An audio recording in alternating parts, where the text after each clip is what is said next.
Welcome back to Speak and Serve. Stress.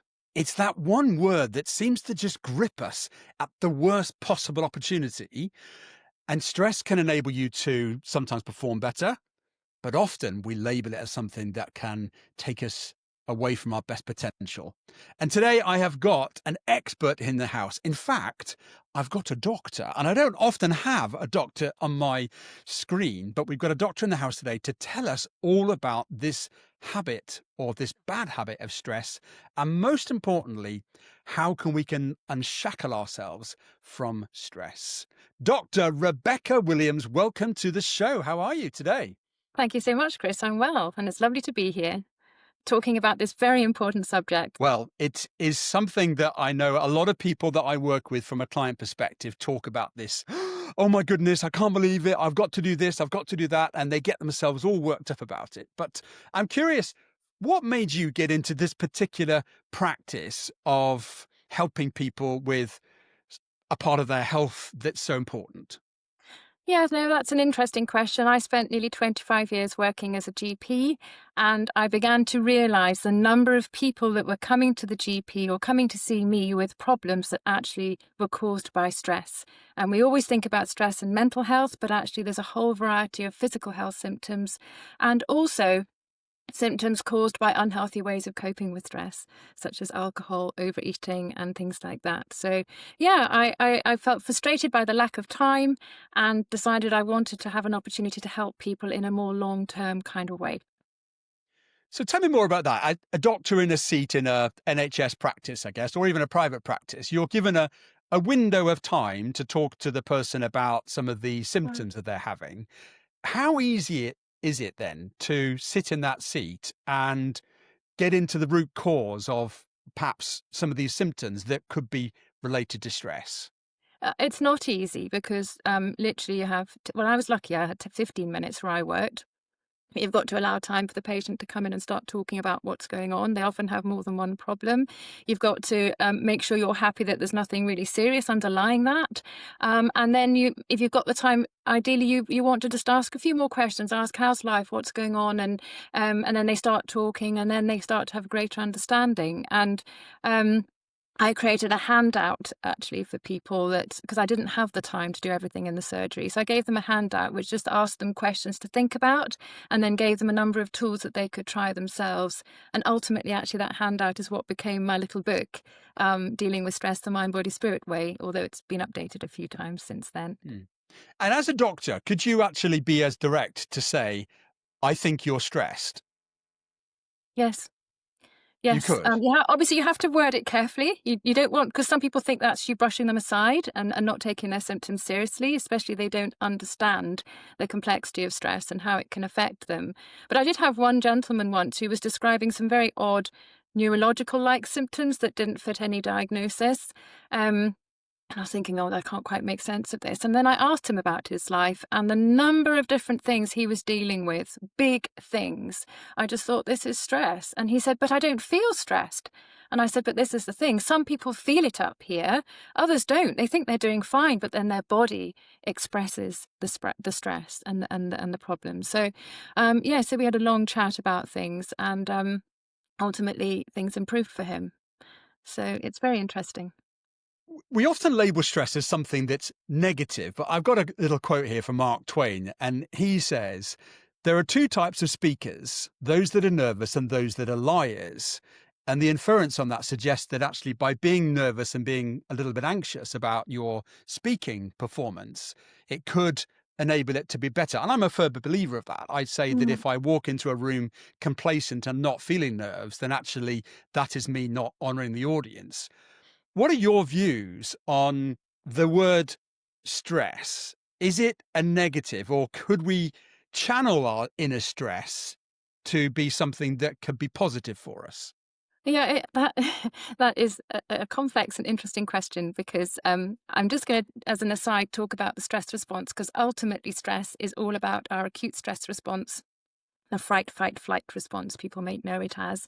This is an evolutionary adaptation to life-threatening, dangerous situations, which is all about our survival. It's designed to make us fast and strong.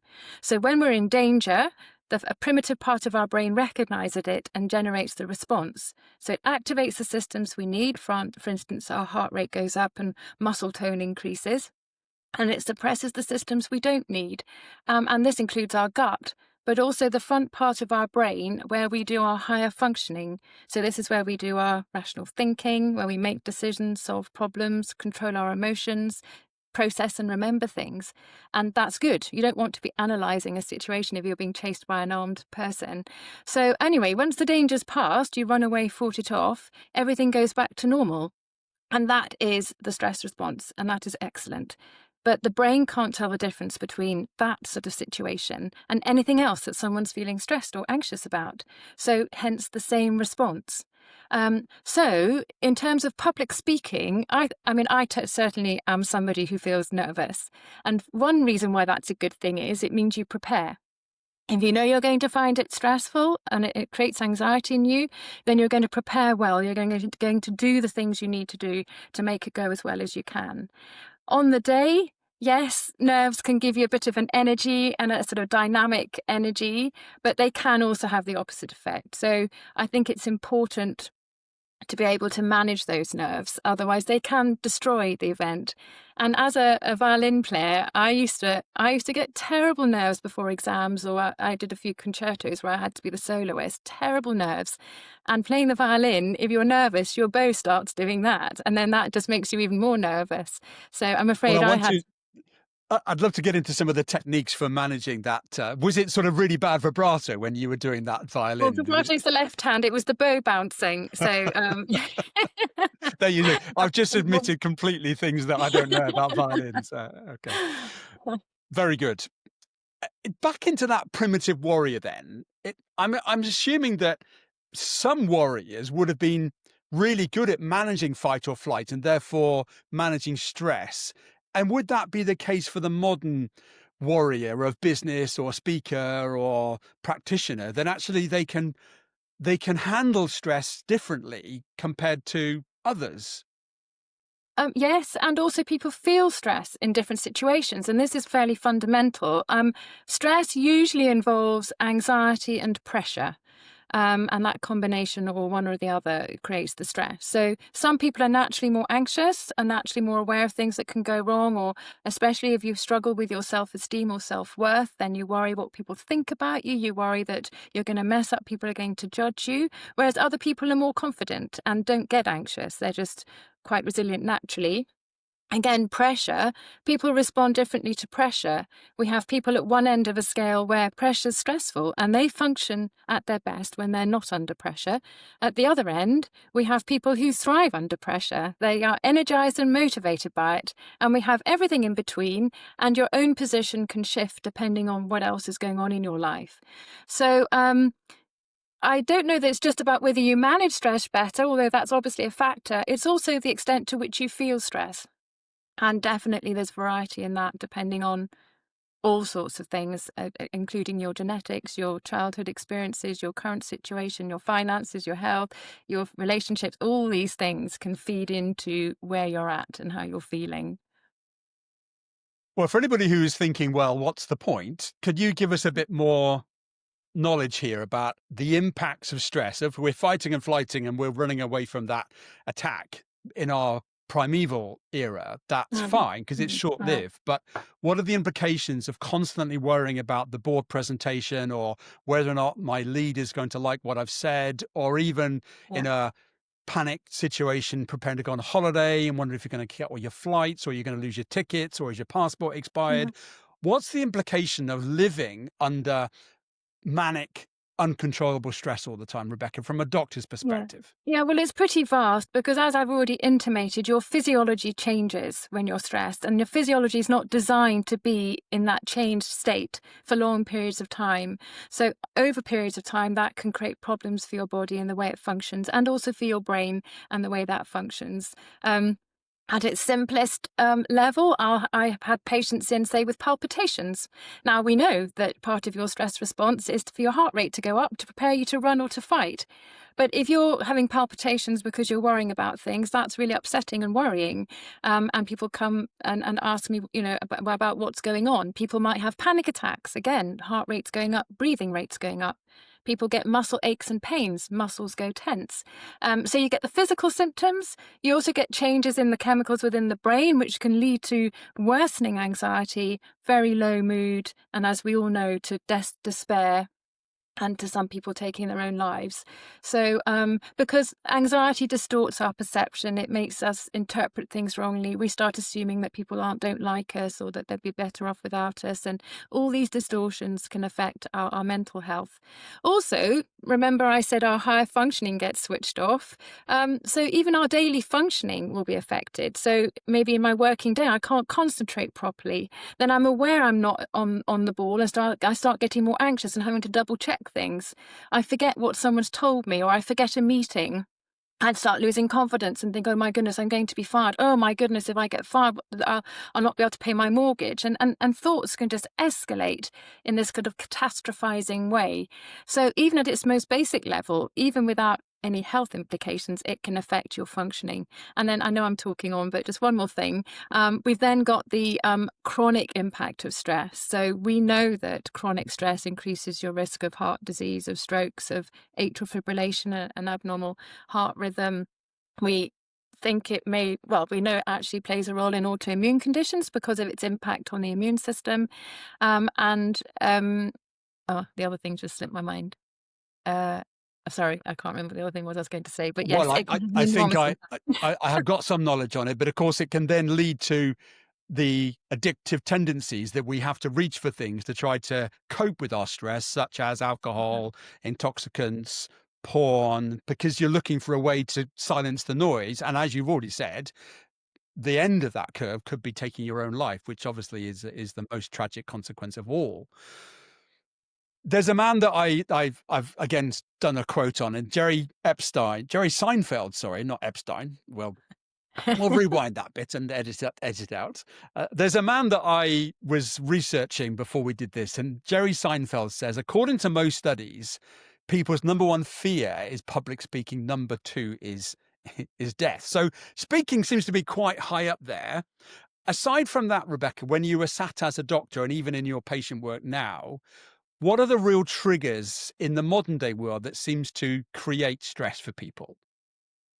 I mean, there are many. I mean, work is a big one. And a lot of that is about overwhelm, relationship issues in work, not, worrying about losing their job, or just the pressures of work. And again, as I've said, if people are stressed, then things are taking much longer. So they start sacrificing evenings and weekends to try and cope, which is the worst possible thing to do. Financial pressures that people are facing, a lot of relationship issues. We had a lot of those in general practice. Health anxiety, people worrying about symptoms, especially if they've known someone who's maybe died of cancer, then they start becoming very aware of any physical sensations and worrying about what that might be. Parenting struggles, just general kind of low self-worth and kind of people pleasing and anxiety, and therefore you're constantly trying to live to please other people and never completely at peace with yourself. Grief, a grief over a big life event, maybe a divorce or a separation, or even a health condition which has been a significant change for you. Also the grief of a loss of a loved one or a pet, Yeah. or a close friend. So, and then often there's a whole mixture of all these things. And so trying to help people disentangle those things, and that's something I love doing now in my online one-to-one sessions. Often it's a whole mixture of things that come to us at the point that someone has admitted that they're struggling. And we just literally just take the time to explore everything, as well as doing the basic general advice on how to help people kind of, I try and use the analogy of a kettle. So if you think a kettle that's boiling and then is just about boiling and then boils, that's kind of your acute stress. So that might be public nerve stress or something like that, or just all the stress that tips you over the edge. But then you've got the heating of the water to that point. That is your kind of basic resilience. So if I'm getting people who are up here ready to do that and boil, I need to bring them down to here, and that's my job. And that is about nurturing mental, physical, and emotional health and giving people the tools to do that and the Okay, I reminders. promise we'll get into more tools I'm sorry, as yes. we carry on the conversation. The other thing that I'm really curious about is the impact of marketeers, socials, media companies. They know what triggers us because they know our primeval fight or flight system. Is it fair that we are hunted by media and marketeers playing to Mm. the knowledge of our survival system that makes us want to search for comfort? And also what we're searching for is certainty. We do not like uncertainty. We like to feel secure. So when insurance companies and all sorts of other marketeers tell us that if we buy this, then we can relax, or if we look this way, we can relax. I think it's cruel, but at the same time, it's what happens. So yeah, there's a lot of psychology to marketing, isn't there? Yeah, I think there's a famous phrase from the American broadsheets, and it says, if it bleeds, it leads. And it's that aspect of Uh, make the headline as gory and as worry, anxiety mm. causing as possible. And then, of course, they watch the clicks and the shares. And from that, Oh, they see what works and what doesn't. And yeah. behind every media news company, there is somebody there monitoring what works and what Yeah. doesn't, and then feeds us more of the things that actually don't enable us to be probably the best humans. And the trouble is, of course, that media is so intrusive now because it's 24/7 on phones and the internet, and that is where self-control and boundary setting, personal boundary setting becomes so important. You know, we can't control what they put out, but we can control whether we look at it and how we respond to it. All right. Well, that's going to lead us nicely into the sort of the second half. But before we do that, can you just give us a flavor of, without obviously declaring patient name or details, somebody that you have worked with either as a clinician or in your current guise now as a stress coach? Just a picture of who they were when they first came in to you and what kind of symptoms they were demonstrating as a case study. Yeah, okay. Well, I suppose the case of Mary, obviously not her real name, comes to mind. Um, this is as a client in my current role. She was a hardworking, intelligent woman in a pretty high-powered job, but who struggled most of her life with anxiety, depression, PTSD, and significant weight issues. Um, and I think her light bulb moment was when we were exploring her childhood and recognizing that very many multiple negative childhood experiences had led to chronic low self-esteem, which in turn had led to people pleasing. She spent her whole life trying to keep everybody else happy, and to comfort eating, a very unhealthy relationship with food, which had led to problems. Um, so I worked with her a lot on her self-worth, helped her to really appreciate the extreme love that her husband and her daughter had for her, and to start valuing herself. And we also looked at healthy ways of managing anxious and negative thoughts, and trying to avoid this catastrophizing that was a real problem for her, and also managing stress in a healthy way. And if you don't mind, I'll just read a clip from a 5-star Trustpilot review that she sent me. Is that all right? Sure. Um, this is just a part of it. Working with Rebecca has been a life-changing experience for me. I had 3 one-to-one sessions with her, which were the most beneficial treatment I've ever had. I now like myself. This is huge. My life is changing in so many ways for the positive. My outlook on life is so much more assured, and situations that would normally send me spiraling into a pit of anxiety and stress are now manageable. This is thanks to Rebecca. Um, yeah, it's a very personal approach I take with people, really trying to meet them where they're at, help them understand themselves, what stress means for them, and then equipping them with the tools to help them And move how does that forward. make you feel versus your 15-minute window when you were a doctor? How does that feel now to have that testimonial and impact that you're able to give a person through your work? It's the most amazing feeling. It's the most amazing feeling. I mean, as a doctor, yes, you got gratitude, and it was lovely when you know, diagnosed something correctly and helped somebody, and likewise had people sort of similar but I just had less time to help them. But knowing that I've been able to give a much more complete transition or change for somebody that will hopefully, well, seems to have changed her life going forwards is a wonderful thing. And Yeah. and I suppose I am still passionate about the NHS, and if I can do anything to try and reduce the inflow or the inflow or footfall into the NHS, then I think that's wonderful. Trying to help people be more confident and able to manage life themselves in a healthy way and feel good. Well done on Mary, so to speak. One of the things before we talk about stress, one of the things that always is curious for me is how you see people amazingly productive the day or the 2 days before they go on holiday. And they Yeah. seem to be like a superhero. Anything task caps up, they're like, done, done, done, done, done. Mm. And this is curious to me as to how sometimes we can switch our modality to be super effective, super productive, and super efficient, and yet other times we can wane into slightly less Mm. productive or less efficient. What's going on there, Rebecca, in terms of sometimes we can, sometimes we can't just process so much task requests? Yeah, that's complicated, isn't it? I mean, we have to just think of the potential facets. When I think of a woman, females, we have to remember their hormones. Their hormone milieu is changing all the time, whether it's the monthly cycle, or whether it's the perimenopause and postmenopause. But certainly, hormones can play a massive role in someone's ability to function and cope. Also, what else is going on in somebody's life. So, if someone is feeling stressed, they may be not sleeping very well, they may be worrying about something.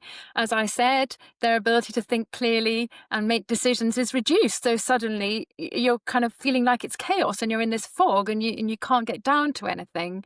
We know that there's a lot of talk about neurodiversity and ADHD, and we know that a big feature of ADHD is procrastination. That's just the way they're wired. And then they can also have periods of hyper focus where they're incredibly efficient, incredibly driven and focused. So um, there will be personality traits. There will be, yeah, how well you've slept. There will be times of the day when you're more productive. And when I'm talking to people about procrastination, I always say, well, when are your power hours? When are you most productive? That's the time to do the most challenging tasks. And also just to be kind to yourself and think, right, you know what? It's just not working for me right now. And by stressing about it, I'm making it worse. I'm going to walk away, do something nice for a few minutes or half an hour, whatever. Then I'm going to come back. And yeah, so there's lots of factors going on, I think.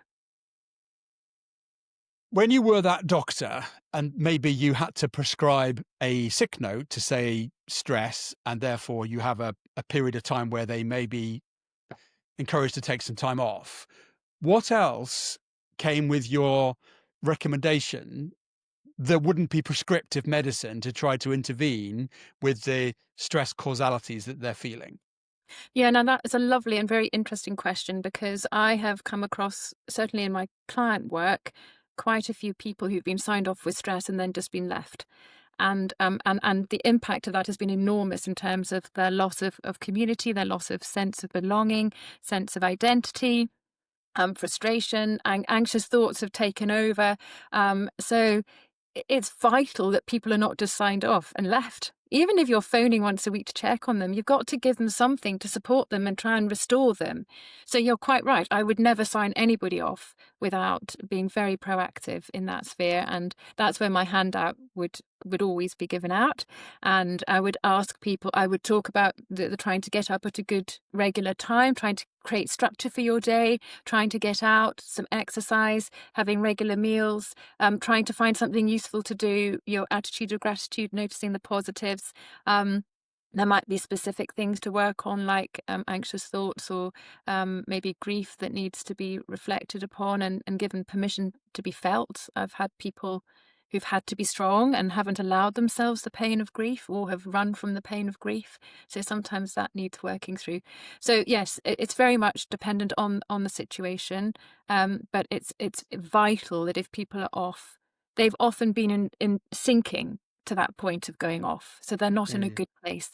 And we need to work on rebuilding them and helping restore them, as well as identifying the issue that caused it, especially if it's a work issue. Very good. And what does proximity to people do in terms of how people can affect that feeling of stress? Sorry, what do you mean? Do you mean causing it or helping relieve it? Well, it could be both in that if the environment that they're living in or that the environment they're Mm. working in is being surrounded by people that are making them feel stressed, how big a factor is that as part of the Yeah. bigger picture of stress? So again, that's a really interesting line, isn't it? Making them feel stressed. So this is the problem a lot of people have is blaming an external factor. But maybe we need to look at why we're feeling stressed. So actually, I had a client quite recently who'd been signed off for a long time, and I was contacted by HR to see whether I could try and help get her back to work. And she was very much, it was all about the workplace that had let her down.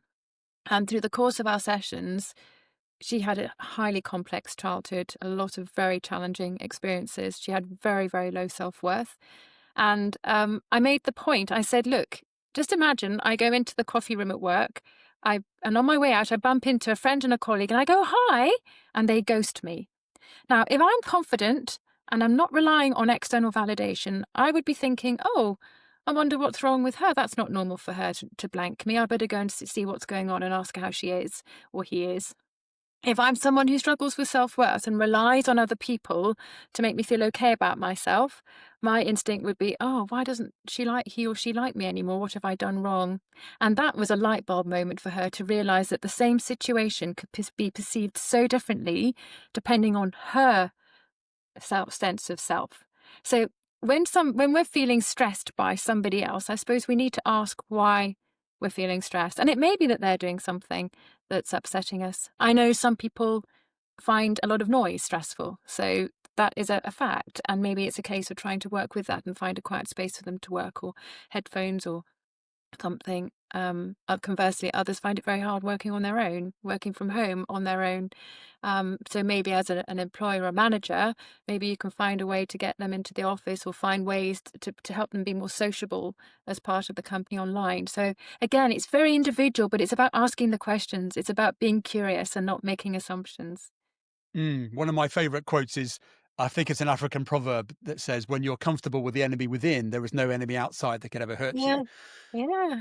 That's very good, isn't it? That's very true, very Well, it's not insightful. mine. I'm stealing it Yeah, from no, I somebody know. else. Can we talk about then solutions? First of all, perhaps a short-term stress we're feeling, and we're just about to click online and we're doing a presentation, and you can feel the Right. palpitations, the nervous sweat, and your heart rate increasing, blood pressure, arming you for really that combat, which is Yeah, your presentation. In a short-term scenario there, Rebecca, what can we do to yeah. try to center ourselves, to make us feel less anxious, nervous, and more calm? Yeah. So these are kind of called the grounding tools you're alluding to here. Fundamentally, number one, I would say, is breathing, because as you remember, the fright, fight, flight response makes us breathe short, shallow, and fast, ready to run. So we're breathing really fast, and when we breathe, when we're feeling anxious like that, that's what we tend to do. We're breathing shallow and fast. So we need to have a technique to help us just slow our breathing down, and diaphragmatic breathing is a really good one to know. If you remember your biology days, the diaphragm is that massive muscle between the chest and the abdomen. And as we breathe in, that goes down as our ribs come out. And then as we breathe out, it comes up and the ribs come back in. Now, when we're stressed, often we do all our breathing from here. There's no diaphragmatic movement. So we need to make an effort to breathe to the bottom of our lungs, push the diaphragm down. I won't go on about it because it's something you can easily Google and look on YouTube. But it's diaphragmatic breathing. And then if you can combine that with a 6-8, so in for 6, out for 8, or box breathing, in for 3, hold for 3, out for 3, hold for 3, then that can help. Just so people know, movement of the diaphragm actually triggers a nerve impulse to the heart, which slows it down. So physiologically, diaphragmatic breathing calms your body. So breathing is really important. Another really lovely tool, I think, is the 5-4-3-2-1 mindful exercise. And this is about your senses. It's about bombarding your brain with information so it's distracted from what's going on. So you literally say out loud or to yourself, 5 things I can see, and then really focus on 5 things that you can see and say them. Name them. Then 4 things I can touch or feel. So you might just touch things around you, or you might feel the sun on your face or whatever. 3 things I can hear. And if you're struggling to hear 3 things, make some sounds. 2 things I can smell and 1 I can taste. And often you won't need to get all the way to taste before you feel calmer. And generally, the senses are a wonderful calming gift. So, and people have different ones that they're more sensitive to. So if smell is a sense that's really calming for you, and a particular smell, maybe a particular perfume or your partner's scent or something, have a tissue, a hanky or something that has that scent that you can just take it out and smell it. If it's touch, maybe have something in your pocket that you can touch or squeeze. That can be really helpful too. And if you're in the middle of doing your presentation and you suddenly have this panic rising again, make sure you've got a glass of water. You pick it up, you look at it, you feel it, you take a sip, and really be mindful of that sip of water. And again, that will help to calm you down. And what's your favorite technique that you like to? I'm sure you get nervous. I You do. must. I do actually, as you know from my violin playing. I do. I would say the sip of water and the breathing for me. Very good. Well, that's a But that, short-term intervention tactic that I fully applaud all of those. And as you say, there are many Google tactics out there that will help you with that. But I'm sure you'll say go to a specialist who's got the relevant qualifications in breath work or other factors. If it's a bigger thing now, and let's just say we're in an employment situation that we have no opportunity to get out of, we're feeling nervous about maybe a redundancy situation or a change in circumstances, or even with the advent of AI at the moment, there's a lot of threat around how that's going to mm, change things for us. And we just feel helpless, and we feel as though we have no way out of this, and it's a ever decreasing circle of doom. What would your high level tactics, maybe just break them down one by one, and we can play with some of those as to what things that you would start to try to get people to work on with a okay. much bigger picture of a Yeah. problem. So, number 1, I think, would have to be the serenity prayer, because as you've already described, it's that sense of helplessness and feeling like you've got no control over your situation. So we need to find a way to take some control. So the serenity prayer: grant me the serenity to accept the things I cannot change, the courage to change the things I can, and the wisdom to know the difference. The acronym CIA: control, influence, accept, says the same thing. So what I would say to people is write down everything that is making you feel stressed right now. Everything in as much detail as possible.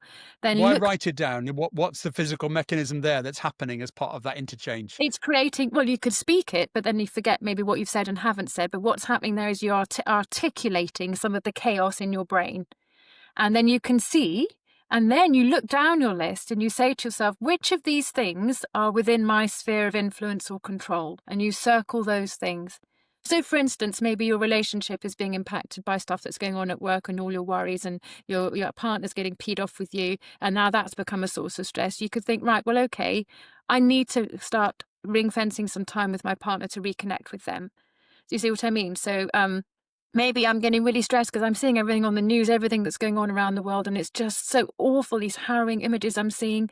And I might think, well, I can't do anything. I could write to my MP. I can't do anything to change it, but I could write to my MP. I could maybe donate some money. I could stop watching the screen. I could pray for those people. So again, it's saying, what can I do? Let me focus on the things I can do, and not on the things that I can't change. And likewise, a partner, sometimes we get peed off with our partners. We want them to change. We can't change them. But by changing our response to the things that irritate us, sometimes that actually changes the dynamic and even your partner's behavior. So that's really important, is to gain some control by focusing on the things that you are in a position to change. It seems a lot of that is about getting it out. It reminds me of a story, I think, whether it's true or not, Abraham Lincoln, when he had a particularly annoying adversary and he wanted to express himself, he'd write a letter to the enemy or the exponent of his anger, but he'd never send the letter. He'd put it Mm. in his drawer, and allegedly they found all these letters. Hopefully, the enemies never found out that they were Yeah. his scribbling notes. But is that really important, just to get it out of our brains and out of our system to physically feel as though it's been purged? Yeah, so I think there's two things. I think the serenity prayer is good because it helps direct your actions. But on conversely, then we've got situations where we're really upset about something, or maybe clients of mine, they've looked back at their past and they've got this lingering anger towards certain people in their childhood, and that's not helpful. And or someone has died and they've not really grieved it. So I've encouraged them to write a letter to that person, as you say, not to send it, but to write the letter, just offloading everything that you need to say. And then that is incredibly therapeutic, just as is talking. I mean, I had a patient once who had been such a tower of strength through a series of tragedies and challenging times with her business. Her son had died, and trying to hold everybody else up, and she reached breaking point. This was as a GP, and amazingly, on this particular day, she was my last patient. So I could give her all the time she needed, and I think I gave her an hour. But it was the most incredible offload for her, which she'd just not had. And I quite expected, when I reviewed her, to have to put her on some antidepressant medication because she really was in such a bad place. But a different woman walked through the door. She just said, wow, just talking it out, I got more clarity. I'm now getting counselling for my bereavement. She, delegated things, and she was on her way. So just our heads can become just this chaotic mess, which just kind of paralyzes us. And actually just getting it out, and then as a serenity prayer, is a kind of identifying where we can focus our attention, then it's so freeing, so freeing. I think it's also I'm not an alcoholic, by the way, but it's also the prayer that Alcoholics Yes, Anonymous yes, you're talk right. about and reference. With Yeah. that in mind, how much is sharing your experiences and even practicing from a speaking perspective, for example, by practicing by doing, can diminish the feelings of I can't do this, or I'm no good, or working with a coach? Where are you on that spectrum of seeking help and just getting into the trenches and just having a go and seeing how bad actually it could be? Yeah, I mean, it's funny, isn't it? I wish I knew more about what put people off, to what extent it's financial, to what extent it's feeling stupid or feeling a failure. I've just had someone else signed up yesterday who's just admitted he'd just reached that point where he realized he needed to do something and he was ready, so he'd gone on and done it. Um, but oh, sorry, I've completely. Can you just redo the question again? I've just got carried away and forgotten the question now. That's okay. Well, the Serenity Prayer is actually also, I think, associated with Alcoholics Anonymous. By the way, I'm Yeah. not an alcoholic, and I've never been, but it seems to be that people go to places to share their experiences, and together they can help each other, or even speaking, we can practice by doing, and that helps diminish some of the anxiety because we can see little moments of improvement. How much do you advocate going to places or just getting in the trenches to try to improve yourself and really facing fear, discomfort head on? Yeah, I would advocate it fully. And I think we don't know what's stopping people, but we know the power of AA for people who are alcoholics, where they're sharing it. They realize they're not the only one. They've got people they can talk to who relate to what they're struggling with and what they're going through, where they feel safe, they don't feel judged. So that is the power of those groups, as are many kind of therapy groups. And likewise, the one-to-one therapy sessions. You are in a safe space. You're not being judged. You're free to just be. I mean, I had a client she's fine now, which was great. But she was an HR manager who'd been signed off with burnout and stress and had significant stressors at work and at home. And she really benefited from just having a safe space to talk, to offload, to express her tears, her anger, her frustration, to not have to worry about her children or worry about her boss or her husband or all these other things. It was all about her, which she had never done before, put herself first.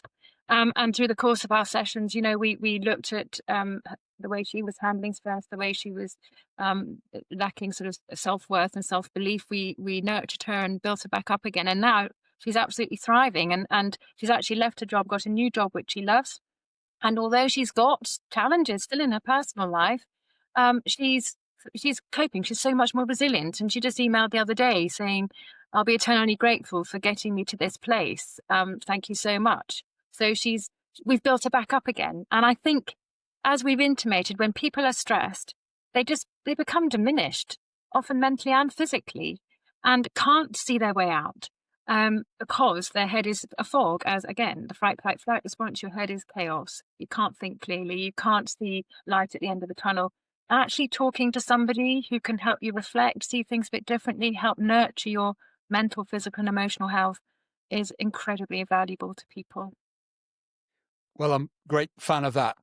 Rick, I'd like you to play a little game with me, which is I'm waking up tomorrow morning at, let's just say I'm waking up at 7 o'clock in the morning, and I'm going to have the most stressful day ever because of all the things that then start to happen from 7 o'clock onwards. Could you give me the high level bad prescription of how I could make Friday the most stressful day ever because of actions that I choose to take from getting up, waking up at 7 o'clock? I'll say waking up at 7, some of the bad things that I can start to do then to make my day really stressful. Okay. Well, you can be kicking yourself because you went to bed late the night before and you haven't slept well. You can start drinking caffeinated coffee, and you've got to do some public speaking, which maybe not the case for you, but maybe you are. Maybe you're getting really anxious about that, so you can have a sip of alcohol. Which one of my patients, that's how he got addicted to alcohol, was his fear of public speaking.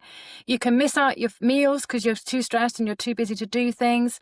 You can respond to emails emotionally because you're feeling emotional, you're feeling stressed and pissed off with things.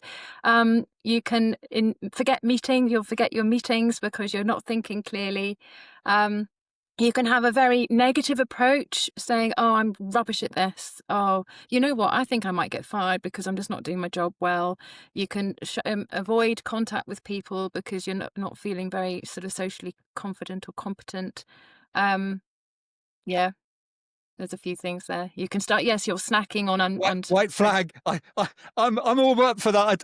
Actually, just listening to you sort of describing my worst nightmare of a day, I think my heart rate's increasing. I think my blood pressure, because you're triggering me with all the things that I don't want to do tomorrow. It's amazing how just words can start to play with the things that I don't want to be congruent with. All right, good. So it's tomorrow morning now, and I'm going to have a lovely stress-free day. What would you advocate for me if I'm waking up tomorrow and I want to be the best version of myself, super unstressed, very calm in the face of adversity, because things will come along that's going to make me challenged or confronted. Yeah. What would be my good morning routine? I know morning routines aren't for everybody, but what would you advocate Yeah. how I But wake up tomorrow? Yeah, but I actually think, ideally, you don't want to wake up with an alarm. Ideally, you want to wake up naturally. Um, Ideally, get fresh air on your face. Doesn't have to be sunshine or sunlight, but just get fresh air on your face because that helps to reestablish your natural sleeping rhythms, day-night cycle. Morning routines, I think, are really important actually, and especially if you're working from home, because the old routine of getting up, commuting to work, coming back adds a structure to your day, and it gives you very clear demarcation between home and work.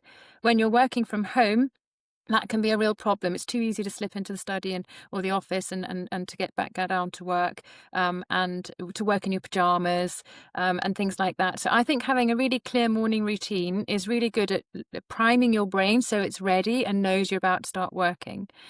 You should have a to-do list, I would recommend, from your previous day, which I'll come to at the end of your day.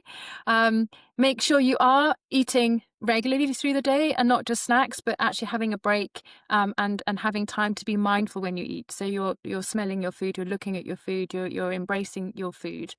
I would have regular breaks and certainly don't have back-to-back meetings. Try and what really good advice was, if you've got hour-long meetings, make them 45 minutes and then use the extra 15 minutes just to unwind, go to the loo, have a cup of tea, prepare for the next meeting. Likewise, 25 minutes for a half-hour meeting. I would, in terms of your work, as we've discussed, try and focus on your power hours for the bits that you are going to find hard. Try and have a block of time that's your admin time, so you're not constantly checking your emails throughout the day, which can be very disruptive and interruptive. If you really need to focus, turn off all notifications, close all tabs you don't need, so you're fully focused. I would recommend simple joys at regular intervals through the day. Now, these are also really useful as ways of coping with stress as an alternative to our unhealthy things like smoking, chocolate, etc. Simple joys are things that you enjoy that give you a lovely uplift that you can do in a few minutes, but which don't cause you harm. So examples Well, I can maybe ask you yours. Some examples I've come across are, well, for me, if I'm at home playing the piano for 5 minutes, sitting outside in the garden, stroking the dog, watering the plants.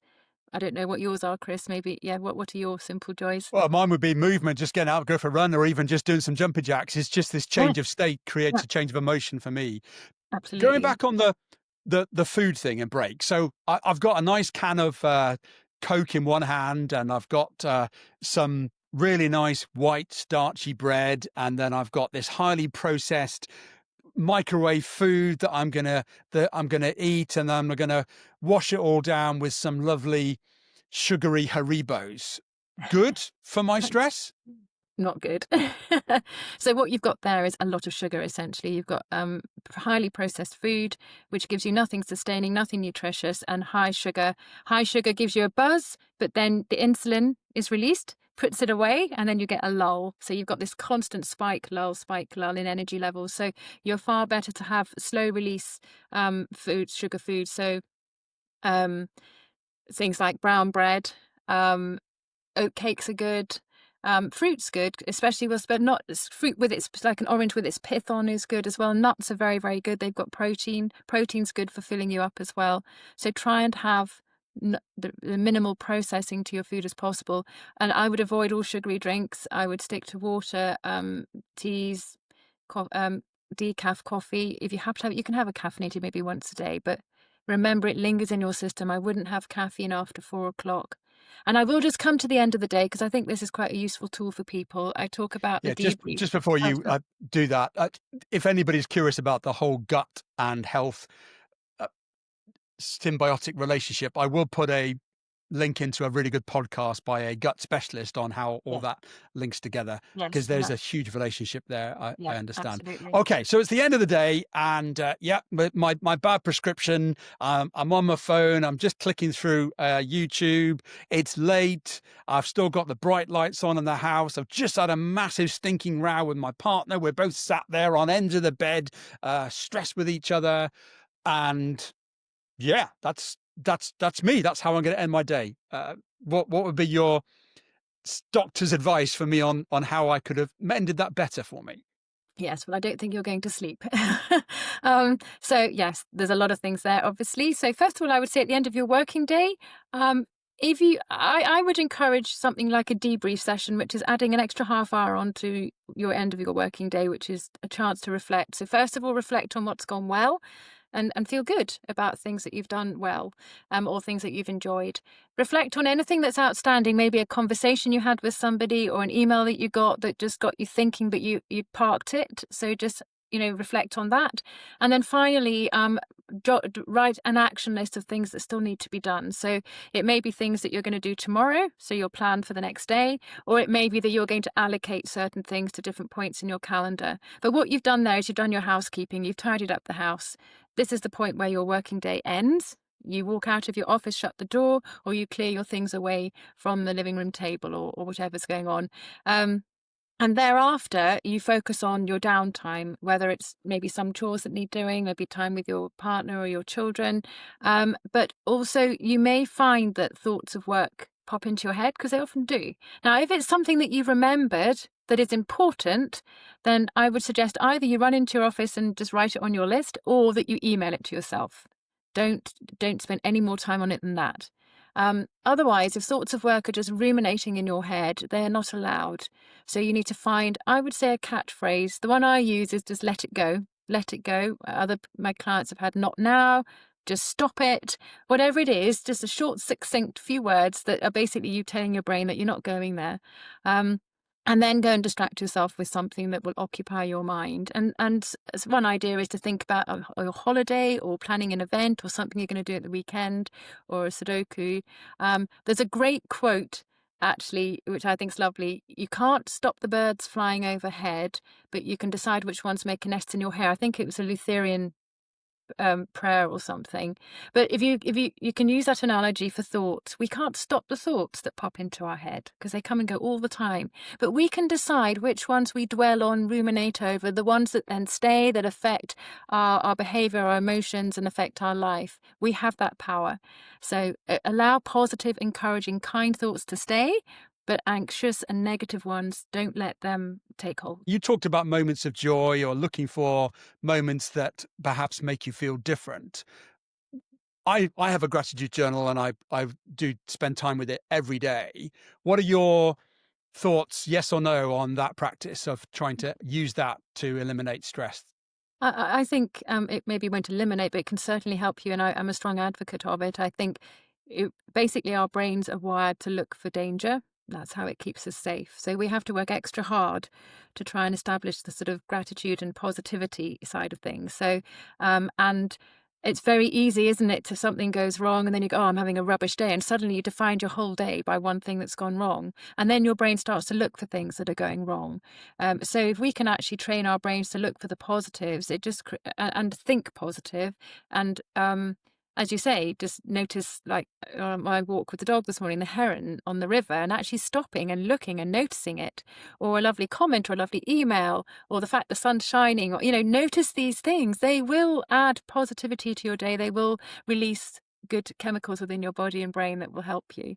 So I'm a strong advocate of that. Mm. It's definitely when I get to work with a client, it's the words that they say sometimes that they don't even realize. And it's things like I have to could be changed to I get to. And it's these just little slight nuances of change of language. And then the subconscious brain hears that and Yeah. it goes, oh, okay, I get to do this presentation as opposed to I have to. And it labels it differently in terms of the subliminal thinking. I'm not a Yeah. neuropsychologist, but I do No, spend but a lot that of is time. it's so important, and I was just thinking actually when we talk about, "Oh, it's so stressful," trouble with that word is it's very emotive, isn't it? It's very subjective, and that affects how we feel. But if we say, "Oh, it's really challenging," that's somehow more objective, and a challenge is something to be embraced and to try and, solve. So, yeah, our language is incredibly important, and the should is another one that people often have. "I should do this." So it's, I want to, or as you say, I get to. So yeah, it's very, and people don't notice how they're talking are unless it's brought up really, and then they start to become more aware of what they're saying. And And also likewise, comparison. We have so many comparisons now about the number of likes or impressions, or this person's making that much money, or they're driving this particular car. Yeah, that can also cause some challenging thoughts in your own head, mm, and yeah. especially if people are saying, "Oh, Chris, you should do this or you should do that." That's not a great help, I don't think sometimes. No, you're right. I mean, the world of comparison is a very, very harmful one. Either we compare people to make us feel good about ourselves. We go, "Oh, well, I'm better than than them at that," or it makes us feel bad about ourselves because we're feeling down on ourselves. So it's not helpful. Everybody's life's different. It's very natural, and you can feel envious and things, but actually, we have to try very hard not to let those thoughts take hold because they're not helpful. Mm. I agree. Rebecca, is there something that we've not covered so far that in all your 20 years of clinical practice and also your coaching work that you do now, is there something that you would have loved me to ask you that I haven't done yet? Um, I think we've covered quite a lot. I suppose one thing when it comes to unhealthy ways of coping with stress, the tendency to reach for the tub of ice cream or the chocolate or the cigarette. I talked about simple joys as an alternative, but I would encourage people to ask the question why. Why am I reaching for another mug of coffee? Well, it's because I'm not sleeping well. Right. Okay. I need to find ways to try and improve my sleep. Why am I reaching for more chocolate? Because I'm feeling really anxious about something. Well, let me try and work on managing my anxiety. Do you see what I mean? So rather than treating the problem, actually looking for the cause and trying to explore that, I would encourage. You're so right. And even if from a speaking perspective, like that childhood experience you talked about with Mary, Mm. there'll be something that happened that said you should not speak again because of, Yeah. and it's unpacking that and realizing that either the person had no authority to diminish you that way, or people can still improve even though what they see to be a failure is actually not a failure. It's just a learning point that they can move past. It's how we label it that can And be yeah, uh, and uh, like uh, we intimated before about the importance of language, I should probably just mention the concept of the bouncer of the brain, the part of the brain where it's called the RAS, the reticular activating system. So all our sensory information, not smell, but all the other sensory information, things we hear, we see, comes in via that, and it decides which bits the conscious brain will become aware of.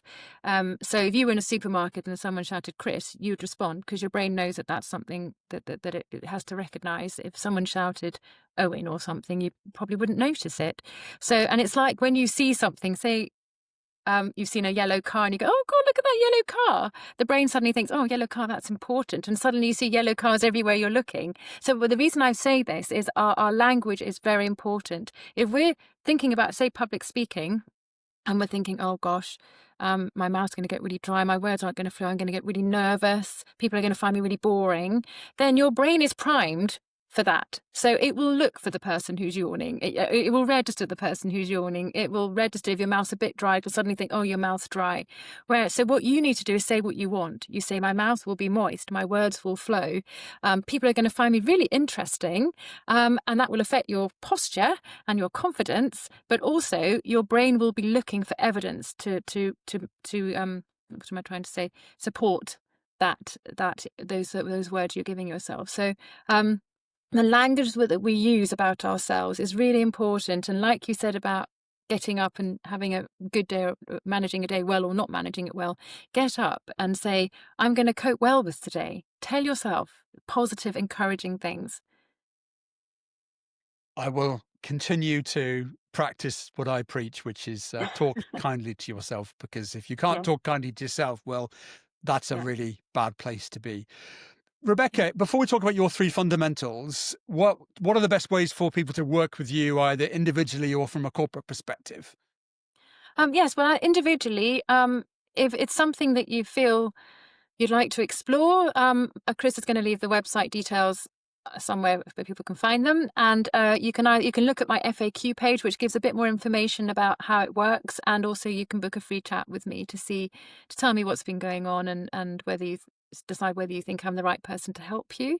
And the one-to-ones are on Zoom, confidential, and very much just tailored to the need of everyone I speak to. In terms of corporate or even smaller businesses, I run webinars and workshops, which are a really good opportunity to educate your staff so that they are better able to recognise and manage their challenges and hopefully not bring problems to the workplace. So again, there are contact details on my website for that. And then my little book, which I alluded to earlier, that I will give a link to Chris, so that will be available. It's actually on the website as well. You can access it there. But All happy right, to well, talk. here is the website now. I'm just going to drop that in now so you can see that website, but it'll also be in the show notes as well. And I would implore you to go and get that little book. And I'm sure there is so much gold in there to explore. Rebecca, we'll end the show now in terms of landing the plane. What would be your top three fundamentals for me and other listeners to lead a long, healthy, joyful life, stress-free life? Well, obviously, that's quite a tall order asking for three when there's just so many. So I think number one is sleep. People don't realize how complex sleep is. Sleep isn't just about resting. There's all sorts of activity going on in terms of processing all the information we've taken in, calming emotion out of things we've experienced, and also resetting our hormones and repairing damaged cells. So it's vitally important. So I'd really prioritize your sleep. I don't know if we've got time to go through that here, but obviously living your day well is important. And I've put there's advice in my little book on sleep, and there's also a blog on my website about sleep. Secondly is breathing, which we've alluded to as well. Just be aware of your breathing, and just now and again, just do some lovely deep breaths and allow yourself even 5 minutes just to do some calming breaths. And the third one is nature. Nature is free, it's available, it's the most incredible tonic. Studies do show that incorporating nature into your day improves happiness and well-being. So find ways to incorporate nature into your day, and I think that will really help. I'm going to go and put up a hammock in the forest and go to sleep. I think then that seems like a good way to end Yes, our discussion. perfect. Rebecca, thank you so much for actually, while talking, I've felt myself breathing slower in certain Oh, well. circumstances. Just by you talking about breathing, I've actually found myself breathing more deeply from my Mm. diaphragm, and actually I felt calm. So thank you for Oh, that. that's great. That's lovely. To everyone listening, please subscribe if you want to hear more experts like Rebecca. And remember, you're in good company. I feel nervous. Rebecca feels nervous picking up her violin. It is there to help you as opposed to hinder you. But when it becomes something that's overwhelming, then perhaps you should reach out to somebody like Rebecca. Thank you so much for having me, Chris. It's been a joy. Thank you so much.